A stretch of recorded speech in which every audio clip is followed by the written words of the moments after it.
Narayana Swayam Vyasena Gratitam Purana Munina Madhye Mahabharatam Advaita Mristavarshinim Bhagavatim Ashtadashadhyayinim Amba Tvam Anusandadhami Bhagavad Gita Bhavadveshinim Namostute Vyasa Vishala Buddhe Pullara Vindayata Patra Netra Yena Tvaya Bharata Taila Purna Prajvalito Jnanamaya Pradipaha Prapanna Parijataya Totra Vetraikapanaye Jnana Mudraya Krishnaya Gitamrita Duhe Namaha Sarvopanishado Gavo Dugdha Gopalanandanaha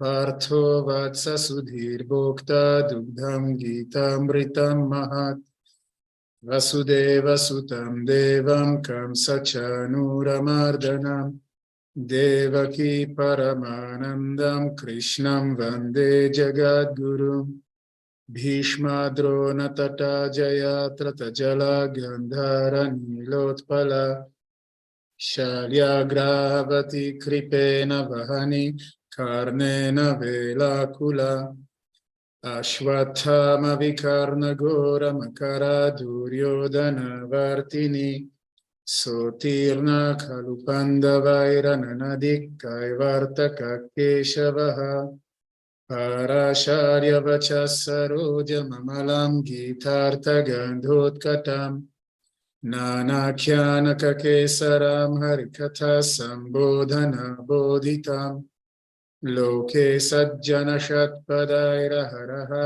Pepiyamana Muda Bhuyad Bharata Pankajam Kalimala Pradvamsina Shreyase Mukam Karoti Vachalam Pangum Langayate Girim Yat Kripatamaham Vande Paramananda Madhavam Yam Brahma Varunendra Rudra Marutastum Vanti Divyarstavaihi Vedai Sangapada Panishadair Gayanti Yam Samagaha Dhyana Vastita Tadgatena Manasa Pashyanti Yam Yogino Yasyantam Navidusura Suragana Devaya Tasmai Namaha Shri Sadguru Maharaj Ki Jai. Hari Om. Good to see you, everyone. Welcome to the newcomers. There is a crazy rain outside. I hope you hear me well. It is very noisy around here. And also electricity is gone, and I hope the internet will hold for the next hour. If not, then what to do? Before we start, I wanted to tell you, last week Swami Atmananda was talking to us, and if you didn't see the last 15 minutes of the last week class, I really recommend for you to see. But basically, Swamiji was quoting a verse from the Bhagavad Gita, Yat karoshi yadashnasi yadu hoshi dadasi yat tapasya sikampeya tat kurushva madarpanam, which basically says that whatever you do, just offer it to God. In whatever way you perceive God, whatever way you think about it, it doesn't matter. Even if you don't believe in God, offer it to that God you don't believe in. But the point is that I have heard Swamiji talking about it 100 times already, and every time I say, wow, that's interesting. I never did I never took the time to do it, actually. You know, we always say, oh, that's wonderful. It sounds like such a great idea, and that's it. But this week I decided, well, let's do it. You know, let's do it. And I was during the week, not every moment, but many times during the day, I would see whatever I do and I say, okay, this is for you. And Swamiji says, even fake it until you make it. Just say it. Even if you don't feel anything, still say it. So I try it and it is quite interesting. I would just say, yeah, I'm not the only one, right? Cool. So just try it, give it a chance. It is so cool. And if you didn't see it, please go back and see last week's class. If you are new on the group, ask me, I will send you the link for that class. Okay? Now we are back to our subject, to the Bhagavad Gita. We are in chapter 11 of the Bhagavad Gita. This is the Vishvarupa Darshana. Arjuna is getting the vision of the Lord, of Lord Krishna, and it is something very extraordinary. And we have been seeing slowly how this vision that Arjuna is seeing is evolving. And if in the beginning it was very elevating, inspiring, sweet, beautiful, slowly turned into something terrible, difficult, something that the great warrior Arjuna cannot even handle. We don't understand. We don't really know what Arjuna saw and how. We can only imagine. But we do know that for Arjuna, it was too much. It was too much.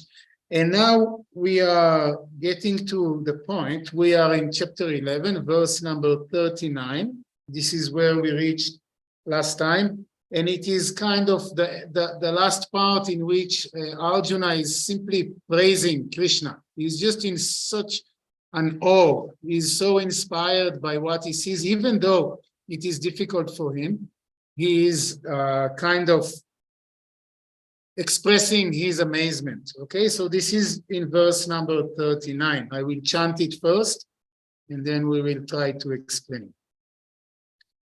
Vayuryamognir varuna shashanka prajapati swam prapita mahascha namo namaste stu sahasra kritva punascha bhuyopi namo namaste.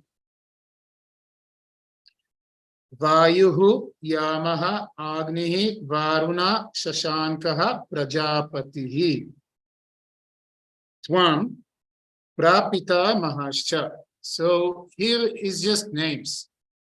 Arjuna says, Tvam, you are Vayu. Who is Vayu? Vayu is the Lord of the wind.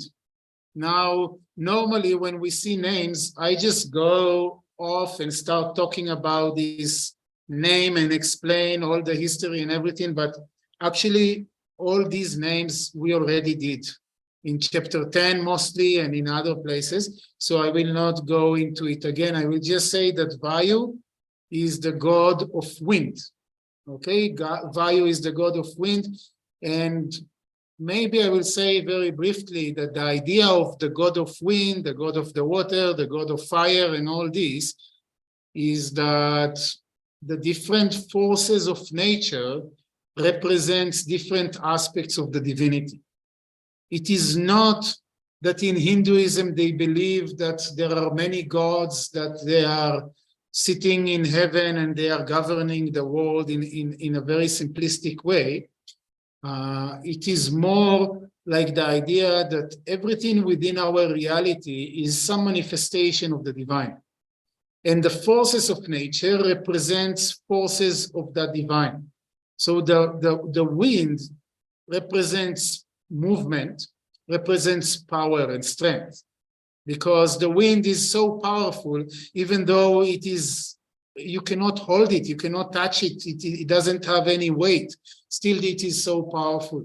So the god of wind represents that aspect of divinity, which is strength and movement and speed also. And Arjuna is telling Krishna, you are Vayu. Vayu is also the father of Hanuman, and he is the father of Bhima. Okay, Bhima is one of the Pandavas, those of you who know. So this is his main features. Okay, we will not say more right now. Then he says, Yamaha, you are also Yama. Who is Yama? Yama is the god of death. Yama also has another name, which is Dharma. Dharma is the god of righteousness. And this, we talked about it before, but I will say it again.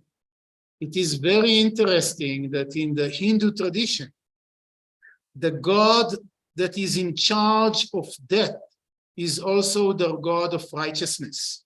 In the Judeo-Christian traditions, the God of death or the angel of death is the bad guy. He's the bad guy who is a fallen angel. He's causing all the problems. He's somebody we need to avoid, somebody we need to push away. In the Hindu tradition, on the other hand, Yama is the wisest God of all, and he is responsible for righteousness. He is the one who knows what is right and what is wrong. So death is not an enemy that you have to run away from, that you have to conquer or you have to fight with. But death is just another aspect of justice, of rightness, of what is correct and what is following nature. It is, I find it very, very beautiful. And here Arjuna says, you are Yama. You are that God. Yama means restrainer. It is, you know, we have the yamas and niyamas in the Yoga Sutras of Patanjali. Yama means restraint. And the God of death is one who restrains all the souls. This is the idea. Okay? Then he says, Agnihi, you are the God of fire. Who is the God of fire? It is you, Lord Krishna. It is just another manifestation of yourself. This is what Arjuna is telling to Krishna, completely with awe. Vayur Yamo Agnir Varunaha. Varuna is the God of the seas, the God of the waters. Okay, he is not very common, it's not a celebrity God like Agni, like Hanuman, like some others, but he is also one of these main gods. And then Shashankaha. Who is Shashankaha? This is the moon. Shasha means rabbit. They say that if you look on a full moon day, you look at the moon, what you will see in the patterns on the moon, you can recognize a rabbit. So the one who has a rabbit is Shashankaha, is the moon. Okay, that's the meaning of this name. And this is the moon. You are the moon. And we will see Swami Shivananda will tell us the moon here includes the sun also. You are everything, basically. And then he says, Prajapati. Who is Prajapati? Prajapati means the progenitor, the one who created the world, the one who propagated humanity. That is the idea. And we will see soon. Swami Shivananda explains about it. And also, Prapita Maha. Prapita Maha, you are the grandfather. What is the grandfather? Like, whose grandfather? The grandfather is the origin of the origin. Your father is your origin. You come from your father. And his father is his origin. So the origin of the origin. You are the source of everything. This is the idea in general. Okay, so Arjuna is telling Krishna, oh, you are so awesome. Then he says, Namo namastestu sahasra kritvaha. He says, Namo namaste astu. Namo is actually, it is the word namaha, namas, and it is namaha, namaha te astu. Astu means be. It is the verb. So may there be prostration and prostration, salutations and salutations. This is the idea. I salute you again and again and again. How many times? Sahasra kritva. How much is sahasra? It is 1,000.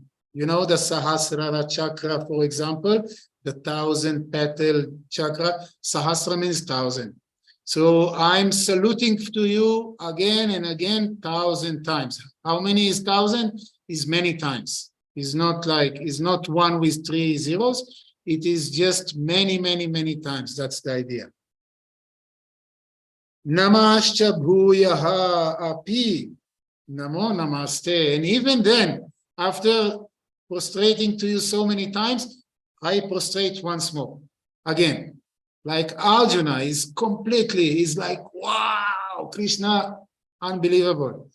Unbelievable. And he is prostrating and prostrating and prostrating. Okay? So this is the running translation. Thou art Vayu Yama Agni Varuna, the moon, the creator and the great grandfather. Salutations, salutations unto thee. Prapita Mahascha, the great grandfather. It's not the grandfather, it's the great grandfather. We will see in a moment what is the meaning. Salutations, salutations unto thee 1,000 times, and again salutations, salutations unto thee. Okay, now I will read to you the commentary of Swami Shivananda. Prajapati. Prajapati is one of the names that Arjuna is giving. Okay, he says you are Vayu, Agnu, and all this, and you are Prajapati. So Swami Shivananda explains. Marichi and others were the 7 mind-born sons of Brahma. Kashyapa descended from Marichi, and from Kashyapa came all the other progeny. Okay, there is a story of creation. I will not tell you the whole story because we told it not long ago. We told it in chapter 10.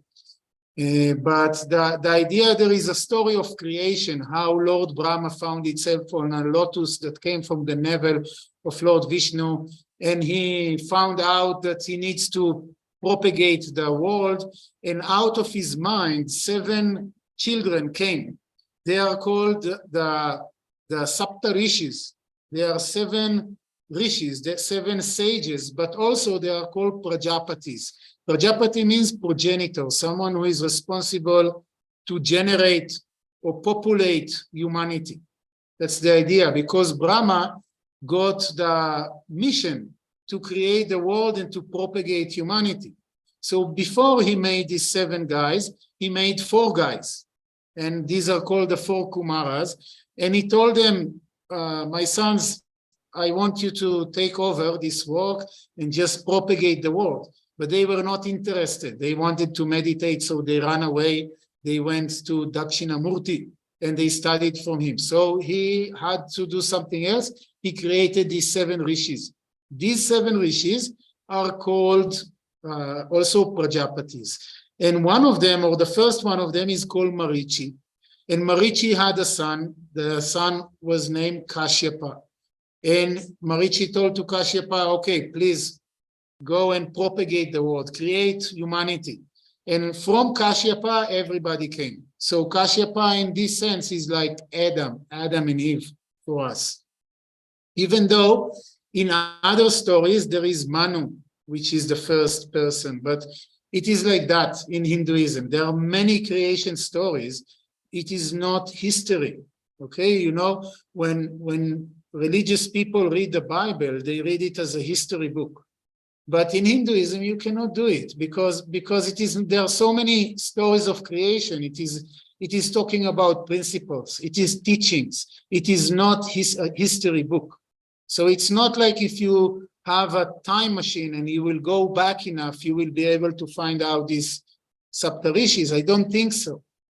It is just a description that is ultimately directing us inside. Okay, anyway, Swami Shivananda says that all these, so Marichi had the son Kashyapa, and from him came all the humanity. Therefore, Marichi, Kashyapa, and others are known as Prajapati, or the gods of progeny. The word Prajapati here is interpreted by some as Kashyapa and other Prajapatis, but as the word has been used here in the singular number, it is appropriate to take Brahma as Prajapati.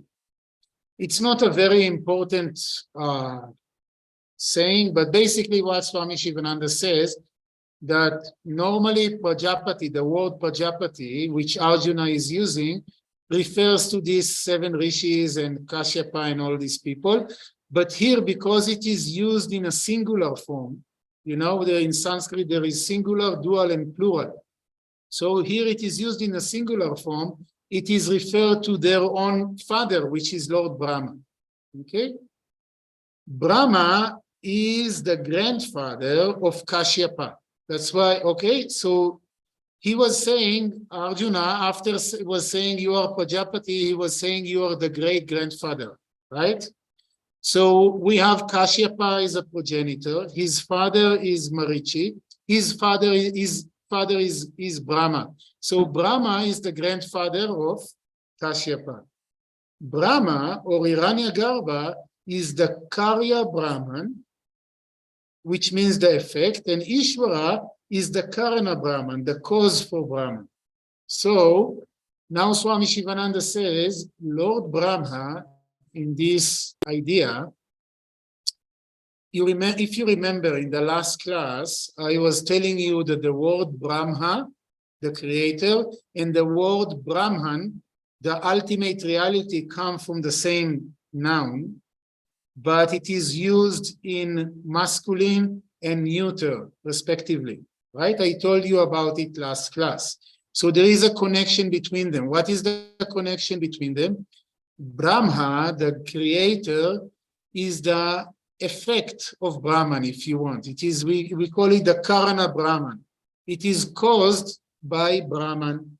And Brahman, the ultimate reality, is the Karya, is the Karana, is the cause for Brahman. And therefore, the relationship between Brahma, the creator, and Brahman, the absolute reality, is like a father and son. You can say like this, in a way, okay? In this sense, Brahman, or ultimate reality, or Ishvara, if you want, God, is the great-grandfather of Kashyapa, which is the Prajapati. That's the whole, I told you it's not a big argument, it's not a very important point, but Swami Shivananda just tried to explain why he is saying Prajapati and then says, Prapita Mahaha, you are the progenitor and you are the great-grandfather. In a way, you can say the Ishvara, or God, is the great-grandfather of all humanity. That's the idea. Now, having said that, Swami Shivananda goes a little bit to more heavier philosophy. He says Ishvara has Maya as the limiting agent. I will read the whole paragraph and then I will explain. It will take a little bit time. Ishvara has Maya as the limiting agent. Maya is his causal body. Ishvara has no plane. Maya is in an undifferentiated state. She is in a state where the qualities of nature, the gunas, are in equilibrium. When the equilibrium is disturbed through the will of Ishvara, the three gunas, Brahma, Vishnu, and Shiva, manifest.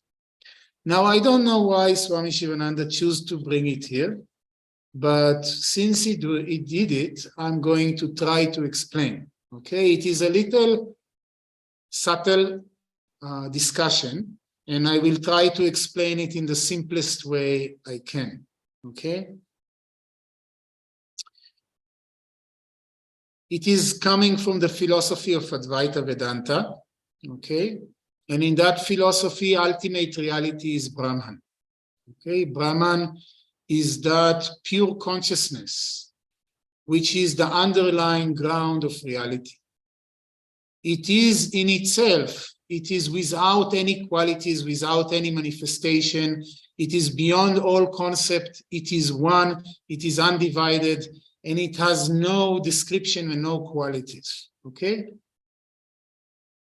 Now, that being said, we look around and we see the world. And we ask, where is this world coming from? Right? This world, you can say that this world is an illusion, maybe, but even this illusion appears. You cannot deny the appearance. You see, you can deny the reality of the world, but you cannot deny the appearance of the world. You understand this point? It is a little bit like when you watch a movie in the theater, you can deny the reality of what you see. You say, oh, the fire I see on the screen is not a real fire. That's fine. But you cannot deny the appearance of the fire. You see a fire, even though whether it is there or not, you see it. In the same way, you look around us in the world and we say, okay, there is an appearance. Where is it coming from?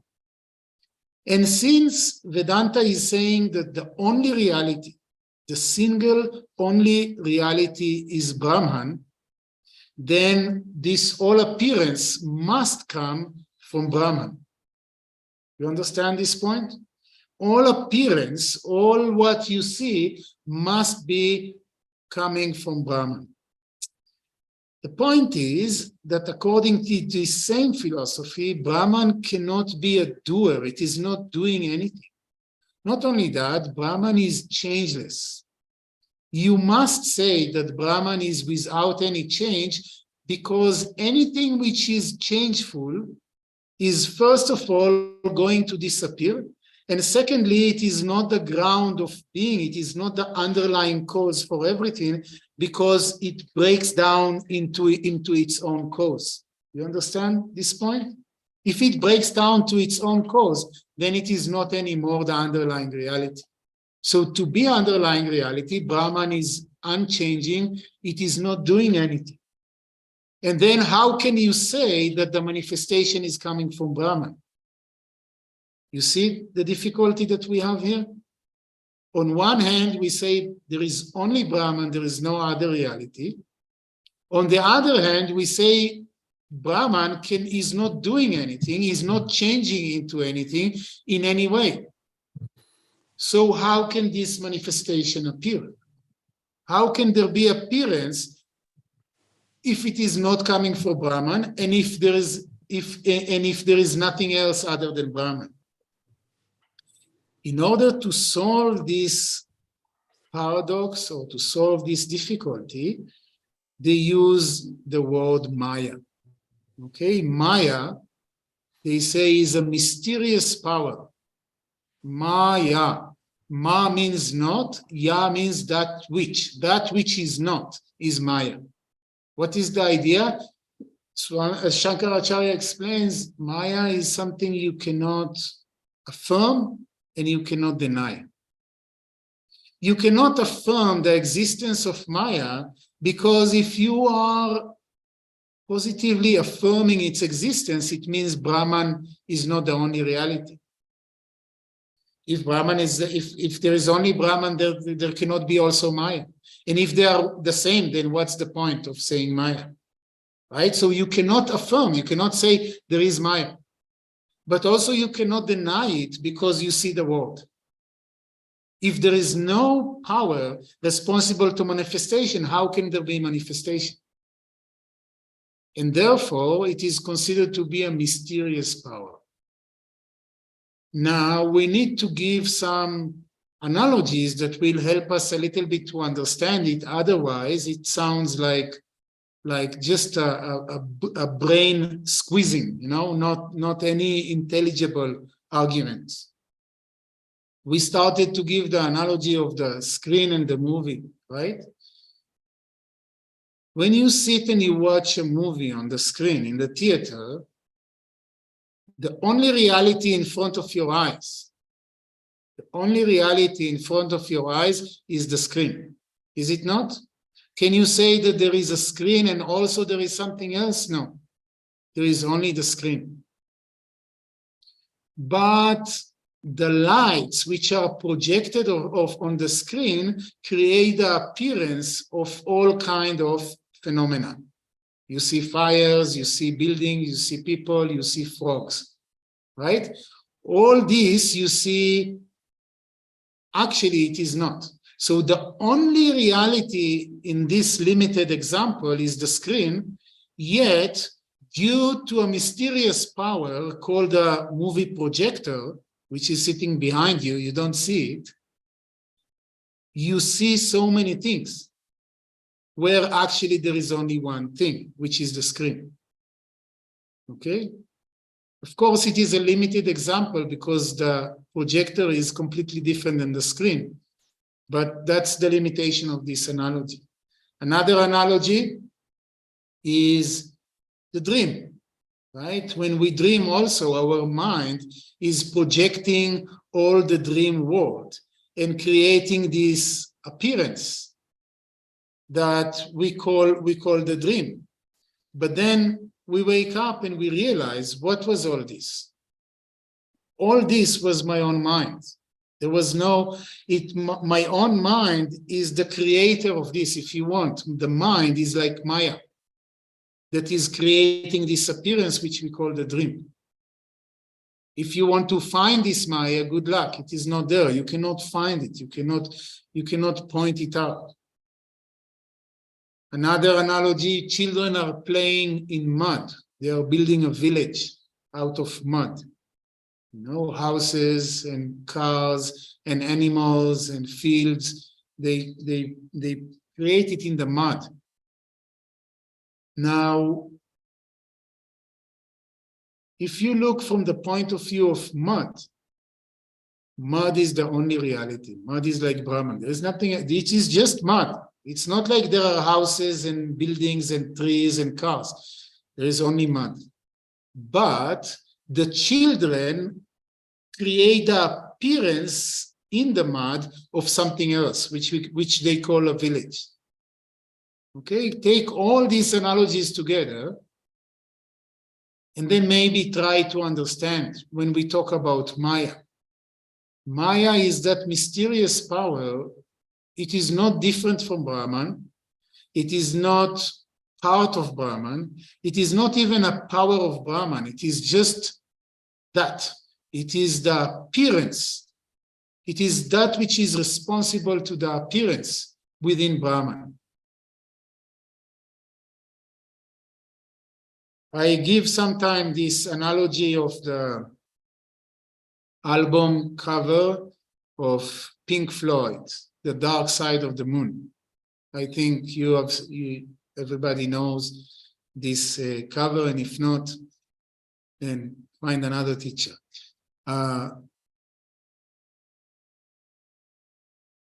If you remember, there is a triangle there, and there is on one side you have white light entering, and from the other side it comes like the rainbow colors. Okay? It is the breaking of the light in the spectrum, in the what do you call it? I lost this word. Anyway, I forgot. Anyway, the white light represents Brahman without any qualities, without attributes, without description, without anything. But then the same light, prism, thank you very much. The prism, when it is going through the prism didn't do anything to the light, just separate the different wavelengths of light, and that create the appearance of all these colors. It is still the same light, the same photons that came on the other side. Now they are coming on this side, only they are separated into the spectrum of light, and you see it as different colors. In this sense, the prism is a little bit like Maya. It didn't change the light, it didn't act on the light, but its very presence, if you look through the prism, you see the light as all the rainbow colors. In the same way, Brahman is pure consciousness. If you want, it is white light. But Maya is that which is making it appearing as all this. Okay? In this sense, Swami Shivananda says, Ishvara has Maya as the limiting agent. Oh, now I have to explain Ishvara. I put myself into troubles. So we say Brahman is ultimate reality. It is that which is transcending everything. When that same Brahman looked at through the prism called Maya, we call it Ishvara. Okay, what is Ishvara? Usually we translate it as God. Ishvara is God. But what is God? God is that ultimate reality, is the only reality when it is looked at through the prism which is called Maya. Sopadika Saguna Brahman. This is the Sanskrit definition. Sopadika Saguna Brahman. So Ishvara is Brahman. Actually, it is ultimate reality, but it is ultimate reality when it is seen through the prism of Maya. And therefore, Swami Shivananda says Ishvara has Maya as the limiting agent. What is a limiting agent? It is translation from Sanskrit for Upadhi. And I will explain to you Upadhi using space, okay? My coffee mug, my famous coffee mug from Peru, is going to help us to understand what is a limiting agent. And sorry for those of you who have seen me talking about it 100 times, that will just be the 101st time, okay? Here is a mug, okay? And there is a space here. Now my finger is inside the mug, right? So my finger is inside the mug. This is the inner space of the mug. And now my finger is outside the mug. This is the outer space of the mug. How many spaces we have here? The answer is 1. There is no 2 spaces. You cannot divide space. There is no inner space and outer space. But here my finger is inside.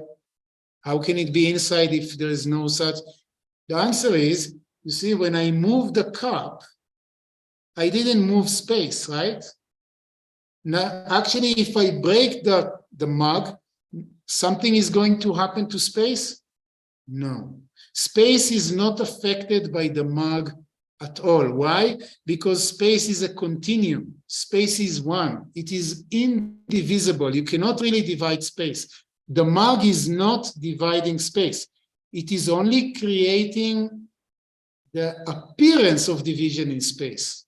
If the mug was really dividing space, I could close it and take the space to another place. Is it possible to take with me the space and go to another place? I may go wherever I want, but the space is going to stay because the space is not affected by the mug. You understand this point? The mug, in relation to the space, is a limiting agent. It is something that creates the appearance of division in space. It cannot really divide space because space is 1. Space is a continuum. But the mug creates this appearance of division. I can talk about inner space and outer space because the mug is creating this appearance. It is called a limiting agent. And this book is another limiting agent. And this bookmark is another limiting agent. And everything that holds space is a limiting agent for space, because space is 1, but it appears to be divided according to the different limiting agents. That's clear, right? Now we say that Maya is the limiting agent of Ishvara. You understand this point? Maya is that which is creating the appearance of division in something which is indivisible, or whatever you say, undivided, in something you cannot divide, right? What is that you cannot divide? This is Brahman, this is Ishvara, is 1. But Maya is that which is creating the appearance of divisions, of separation, okay? Ishvara has Maya as the limiting agent. Maya is his causal body. Now we go into another problem. What is the causal body? It refers to a model coming in the Upanishads of 3 bodies, okay? Every person and also the universe itself and also God is consisting of 3 bodies. Physical body, subtle body, I would say. Sometimes people say astral, but I'm not sure it is a good word for this. I will say subtle body and causal body. The physical body in relation to a person is this physical body. You know, it is what we ate yesterday. This is our physical body, very clear. The subtle body consists of all the mental faculties, including the pranas and all the subtle functions. Everything which is not physical is called the subtle body, okay? And then there is the causal body. What is the causal body? It is difficult to understand. Why? Because while the physical body is made of physical matter and the subtle body is made of subtle matter, the causal body is made of ignorance. How can something be made of ignorance? Ignorance is the absence of knowledge, they say. Actually, it is not completely true, but there is a long argument about it. But we can say now for our argument that ignorance is the absence of knowledge. How the absence can be the substance for something else. You understand the difficulty here? What is the meaning that the causal body is made out of ignorance? The answer is that the causal body is not really a body in a sense that it has a form, gross or subtle. It is just the cause for the other two bodies, and therefore it is called a body. You understand? It is not a body in a sense that it has a shape and a form and some functions, but because it is the cause for the other bodies, it is called a body. Now, what is this ignorance? When we use the analogy of the snake and the rope, forgive me for jumping from one analogy to another, like that. I hope you are familiar with those analogies. When you are thinking about the analogy of the snake and the rope, you can mistake a rope for a snake only in twilight. Okay, the story is that a person is walking in his garden in twilight, in like evening time, and suddenly he sees a snake by his feet. He freezes with fear. He calls a friend to come and bring a flashlight. He brings the flashlight, he turns it on the snake. It turns out to be a rope. Okay, this is the famous, Raju Sarpanyaya, it is called in Sanskrit. It is the famous analogy of the snake and the rope. And the idea is that you can see a snake where there is a rope only where there is first a twilight, when there is darkness. In full daylight, you will not make this mistake. Also, in full darkness, you will not make this mistake. But in dim light, you are there is the danger of making this mistake. The darkness here is necessary in order to create the illusion, which is called a snake. In a similar way, in our true nature, we are pure consciousness. We are Satchit Ananda Brahman. There is no confusion there. But we find ourselves identifying with this physical body and the mind, thinking this is who we are.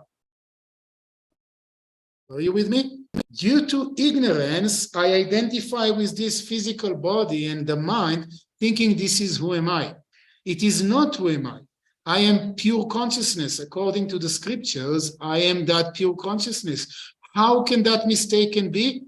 Due to ignorance. This ignorance is the cause for the other two bodies. You understand? This is the meaning of a causal body. It's not because we say the three bodies, we imagine like babushka, you know, that Russian dolls. There is one, you open, there is another one, you open, there is another one. It's not like that. These are just models that help us to understand some concepts. And the idea is that the causal body is not a body in itself, it is the ignorance which supports the identification with the physical body and the subtle body. Okay, that's the idea. And therefore, Swami Shivananda says, Maya is his causal body. Just like my own avidya or ignorance is the causal body for what we call Swami Kashi, so also Maya is the causal body for Ishvara. Ishvara is the all in all, is the Satchitananda Brahman looked at through the prism of Maya, as we said. That also has, if you want, three bodies or three levels, three manifestations. The physical body is the physical world. Okay? The subtle body is what we may call the collective mind. Okay, sometimes it is explained in different ways, but it is called the collective mind. We will talk about it more when we get to chapter 13. Okay, chapter 13 is opening with this topic.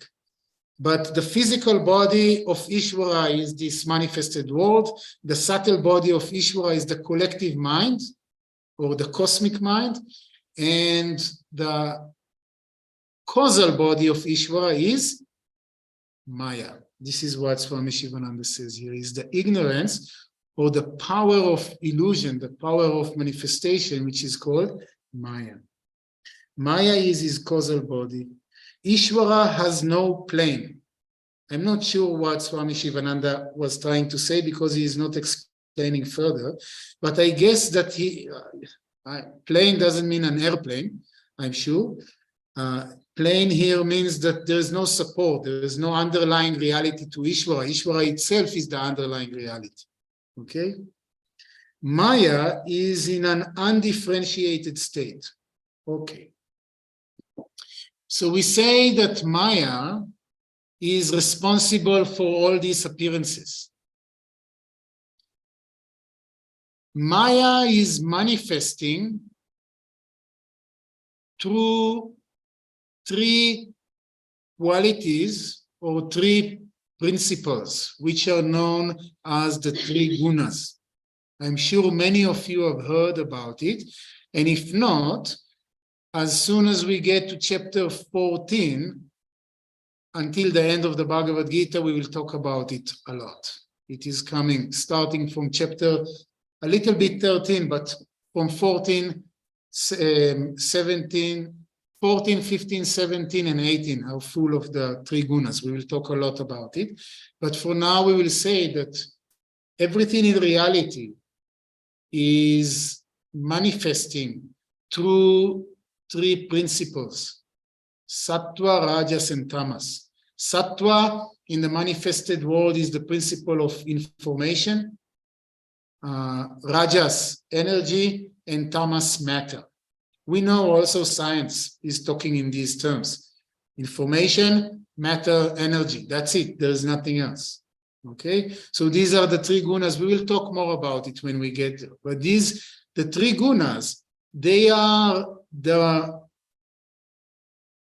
three strands that make the rope called Maya. Okay?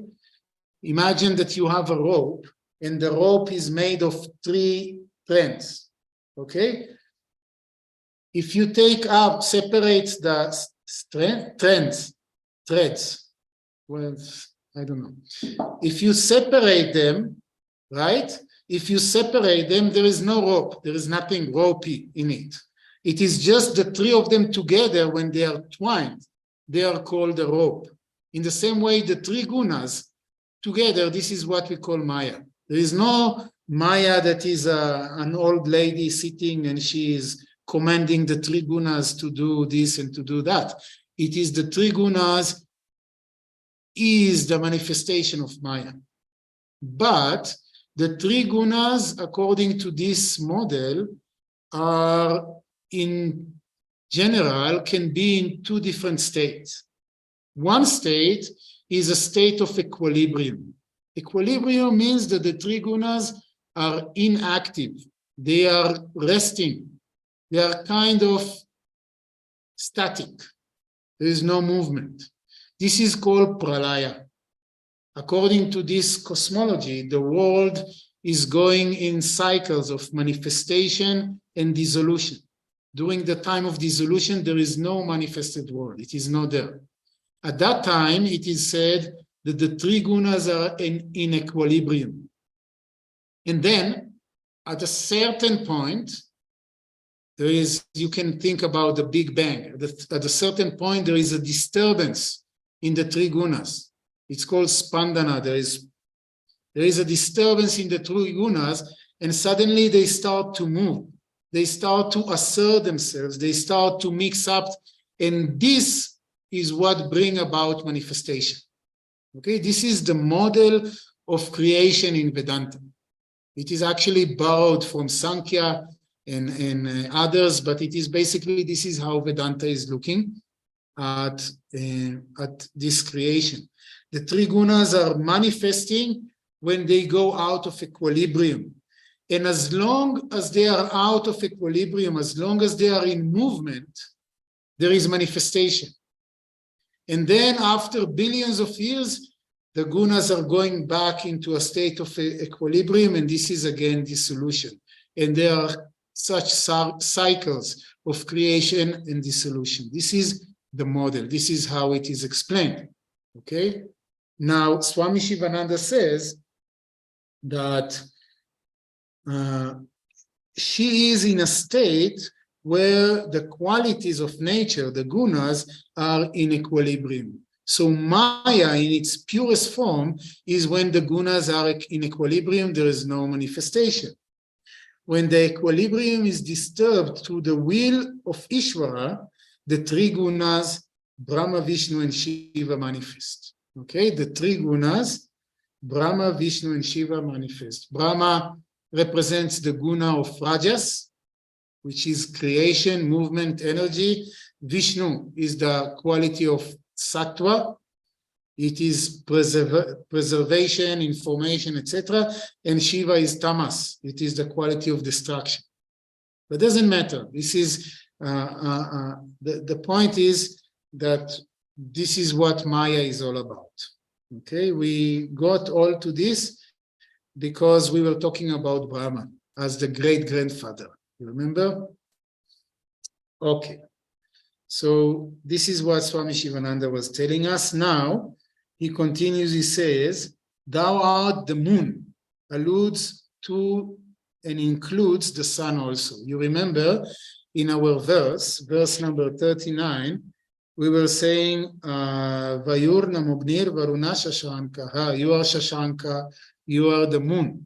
Swami Shivananda says the moon here includes also the sun. Okay, you are everything. Then he says, Punaha Bhuyaha, which means Punaha means again, Bhuyaha means many, but he says again salutations 1,000 times and again salutations. This indicates that Arjuna had intense faith in and boundless devotion for Lord Krishna. He was not satisfied even if he prostrated himself 1,000 times. Swami Shivananda is trying to help us to understand the awe in which Arjuna is, the awe that Arjuna is feeling right now, okay, to let us understand. This is the idea, okay? We have a few minutes. We can start verse number 40. Nama purastadata prishtataste namostute sarvata eva sarvaha ananta viryamita vikramastvam sarvam samapnoshi tatosi sarvaha. Namaha purastat. I salute you in front. Atha, what is Atha? Atha Yoga Anushasanam. Those of you who know the Yoga Sutras is starting with the word Atha. Atha means now. It means also. Also, Atha Prishtataste. Prishtataste. I'm also saluting you from behind. Okay, so I salute you in front. Then I go and I salute you from behind also. And then Namo Astute Sarvataha Eva Sarva. And then I go and I salute you from all sides. Not only in front and behind. Sarvataha. Sarvataha means everywhere, on all sides. I salute you everywhere on all sides. Ananta Viryam. Ananta means endless. Virya means power, strength, energy. Virya means energy, strength. So you are of infinite power. Ananta Viryam. Itavakramastvam.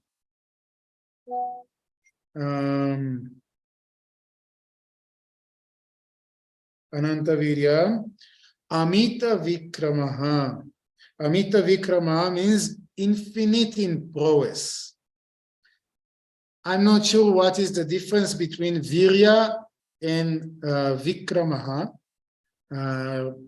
I guess it is just kind of synonyms or something. So infinite power and infinite prowess. I think prowess also means strength or capacity, ability to do things.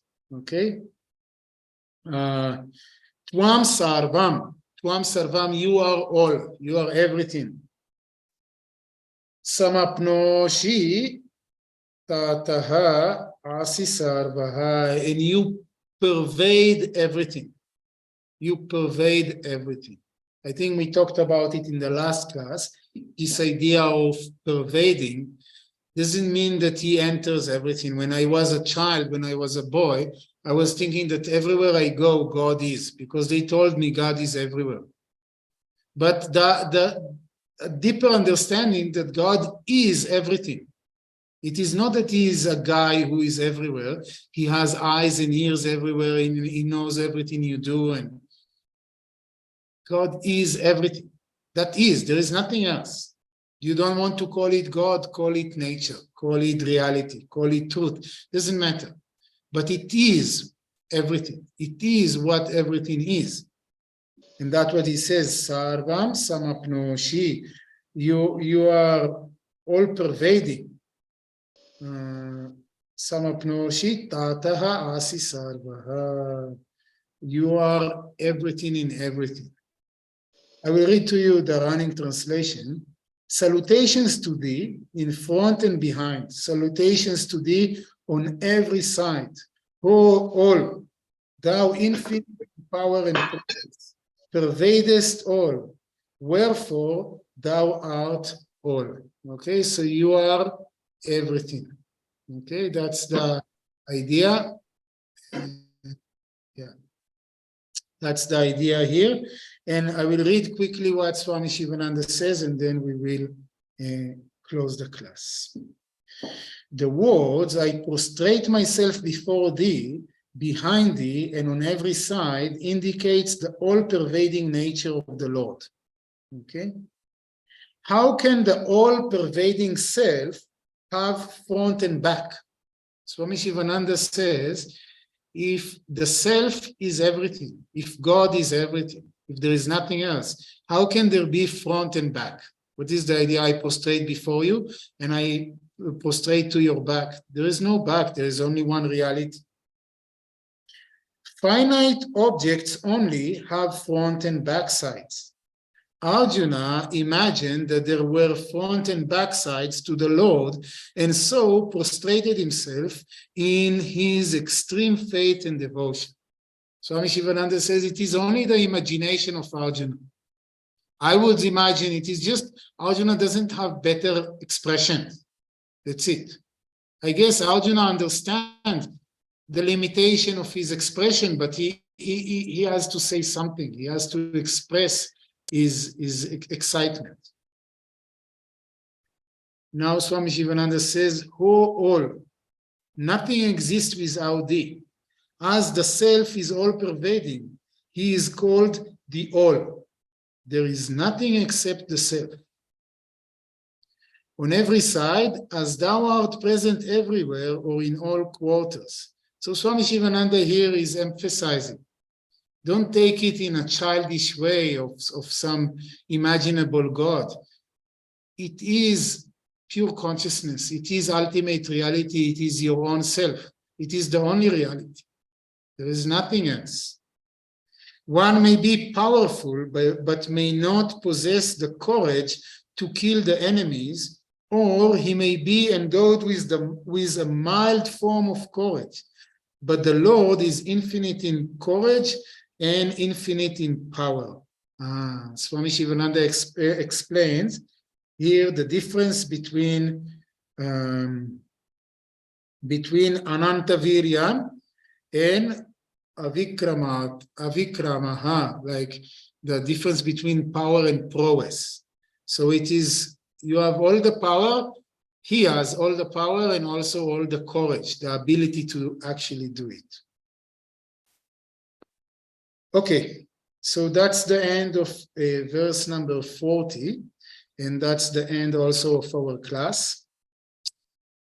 I want to say something. First of all, Swami Atmananda is not, he left yesterday. He's not here, so he's not talking for us today. If you didn't hear the class last week, I really recommend to go and listen to at least the last 15 minutes where he is talking. Anyway, next week on Monday, I'm traveling. I'm starting my wanderings.